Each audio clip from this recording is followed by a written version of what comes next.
CREDAI MCHI Dharmaveer Anand Dighe प्रतिष्ठानतर्फे यंदा Raymond मैदानावर रासरंगचा दुसरा दिवस. ठाणे शहरातील सर्वात मोठा रासरंग 2025 उत्सवाच्या दुसऱ्या दिवशी उपमुख्यमंत्री एकनाथ शिंदे यांच्या मार्गदर्शनाखाली क्रेडाई MCHI ठाणे आणि धर्मवीर आनंद दिघे प्रतिष्ठानच्या वतीने ठाण्यातील रेमंड मैदानावर 22 सप्टेंबरपासून 1 ऑक्टोबरपर्यंत ठाणेकरांना नवरात्र उत्सवाची मेजवानी मिळणार आहे. काल उत्सवाच्या दुसऱ्या दिवशी माजी नगरसेवक विकास रेपाळे, माजी नगरसेविका नम्रता भोसले यांच्यासह मान्यवरांची उपस्थिती होती. सदर प्रसंगी क्रेडाई MCHIचे अध्यक्ष सचिन मिराणी आणि माजी अध्यक्ष जितेंद्र मेहता यांनी उपस्थित मान्यवरांचे स्वागत सत्कार केले. माजी अध्यक्ष जितेंद्र मेहता व टीमचे कौतुक केले, तसेच सर्वांना नवरात्र उत्सवाच्या शुभेच्छाही दिल्या. 24 सप्टेंबर रोजी सायंकाळी 5 वाजता विशेष मुलांसाठी दांडिया, 26 सप्टेंबर रोजी महापालिका शाळातील विद्यार्थ्यांसाठी गरबा, 30 सप्टेंबर रोजी भव्य आरती स्पर्धा होईल, असे अध्यक्ष सचिन मिराणी यांनी सांगितले. रासरंग उत्सवाने दरवर्षी नवी उंची गाठली आहे. यंदाही महोत्सव यशस्वी होईल. 17 वर्षापूर्वी उत्सवाला सुरुवात झाली. दरवर्षी महोत्सवात नवनवीन उपक्रम राबवून ठाणे शहराचा लौकिक वाढवण्यात आला. त्यामुळे मुंबई ठाण्यात सर्वात मोठ्या नवरात्र उत्सवात रासरंगचा समावेश आहे. उत्सवाच्या दुसऱ्या दिवशी 7,000 दांडियाप्रेमी रासरंगमध्ये सहभागी घेतला होता. रासरंगचा दुसरा दिवस आहे. मोठ्या उत्साहाने इथे दांडियाप्रेमींना काय सांगाल? हे दरवर्षीप्रमाणे MCHI क्रेडाई आणि धर्मवीर आनंद दिघे प्रतिष्ठान एकनाथ शिंदे साहेबांच्या मार्गदर्शनाखाली रासरंग आयोजित करत असतं. आज सगळ्यात महाराष्ट्रातला चांगला सेफेस्ट उत्सव आहे. बघू शकता तरुणाईचा उत्साह या ठिकाणी किती आहे.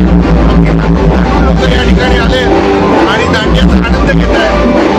या ठिकाणी सगळ्या प्रकारच्या उपाययोजना केलेल्या आहेत.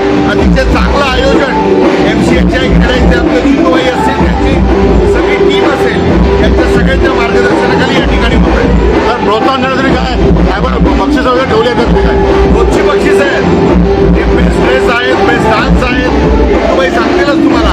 हा सगळ्यात चांगला दांडिया आहे. त्यामुळे माझी ठाणेकरांना देखील विनंती आहे, तुम्ही या ठिकाणी येऊन या दांडियाचा आनंद घ्यावा. तर मुंबईवरून सुद्धा एकदा दांडिया रसिक येतात दांडिया खेळायला मुंबईवरनं. समज महाराष्ट्रातून येत आहेत. दिस इज बिकम ए ट्रेडमार्क. हा रासरंग हा ट्रेडमार्क बनतोय आणि मला असं वाटतं की सगळ्यांनी या ठिकाणी येऊन आनंद घेतला. तर दुसरा दिवस आहे. दांडिया रसिकांना काय आवाहन कराल? आणि गर्दीचे उच्चांक गाठतोय आम्ही. पुढे बघतच चाल तुम्ही. जसं जसे दिवस वाढत जातील तसे अजून लोक येतील. दांडिया रसिकांना माझी विनंती आहे की या आनंदाने एन्जॉय करा, सेफ राहा. ठाणे शहरातल्या विविध ठाणे शहर उतरत आहे त्याचा देखील आनंद घ्या.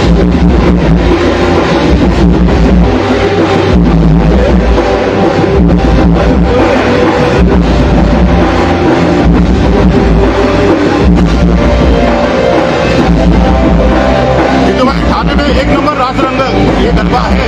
किती वाजता इसका रासरंग ठाणे 2025 हे 8वा साल आहे आणि ठाण्याच्या नाही, मुंबईच्या नाही, महाराष्ट्राच्या मोठा गरबा आहे.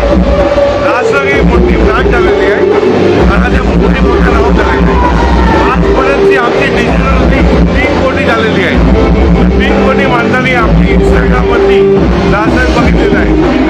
हे शॉर्ट TV मधून लाईव्ह रंगमंचला म्हणजे पूर्ण इंडिया नाही, फॉरेनमध्ये पण लाईव्ह होतात.